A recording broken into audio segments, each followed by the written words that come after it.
It's those things that challenge you and you kind of fail your way through it sometimes. This didn't work. This didn't work, and I'm using failure as I went into with an expectation that this should be this easy or it should work this way, and it doesn't work out.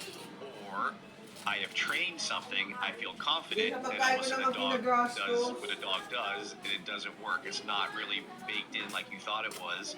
And those things to me are the most like eye-opening and help you grow as a trainer. The old saying is, calm seas don't make a good sailor. So it's you need those challenges, you need those different things, you need lots of different dogs to show you things because if you get comfortable, a lot of people had watched me work Malinois for 25 years, and then now the past 5 years or so, I've been doing floppy ear dogs, Labrador Spaniels, things like that. And that came out of my desire to be challenged by something totally different. I had gotten right. Yeah, very different. And that part really excited me. And Natalie had started her career and had worked Gus, her border collie, McNabb mix, whatever he is, and then she had worked her other dogs as well. But this was a whole new challenge for her. So with the two of us, we're like, you know what, let's do this. And now we've turned into spaniel people, which people are always shocked by that one. However, you are converting Natalie into a Malinois now, so there's now her next hang around either one of us for very long and not have a Malinois. Waffle. Yep, absolutely. And you're not being forced, you're just manipulated on a different level. Yes. Small seeds that just collect and start growing inside. All right, so the next question's about leaking. How to deal with leaking dogs, managing, reducing, vocalizing during obedience, let's say in Mondio Ring or IGP, when the dog anticipates biting. Anytime this person practices obedience, she won't vocalize, but at the club, she whines or barks through the entire routine. I thought about maybe doing bite work and just focusing on obedience for a few weeks at the club, but also stopping the progression that she starts the noise, like saying no or restarting the entire routine. And of course, she still won't get what she wants without whining. So does she skip bite work? Like, how does she navigate that entire process, and how much of it basically is the context association to the location or the exercise, or like we've been talking about, the anticipatory aspect of these things happening next? All questions were what this so far is probably the most interesting one. Because used to problems. What happens typically? What do a trainer do? Like an average trainer. I'm going to correct that. We will think how to show it up. This is where we say, well, cap it, we put dominant collar, we do. Like there's 100 ways to stop them from whining.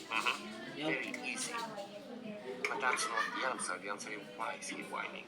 Like if he was a person and he's talking instead of whining, is he telling you, I don't understand what the fuck you want from me? Or is he just so excited? He's like, oh my god, I'm so excited that I'm... Like there's quite a few different reasons for the vocalization too. And before we understand what's the nature of the dog, like you might, people like, you say somebody passed away, they're like, oh my god. You say somebody has a birthday, and it's the exact same, oh my god. Right? And try to make them not say it. Then they're gonna be like, oh.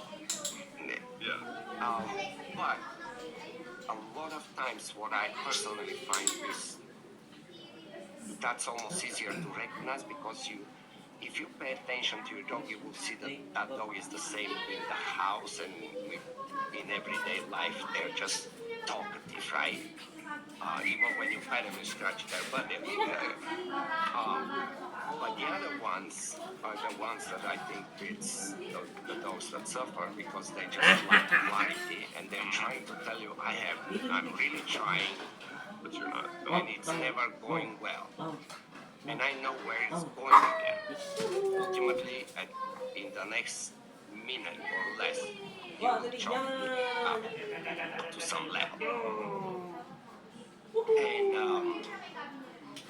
And I really don't understand why we focus on how to stop it instead of understand why is it happening, so we can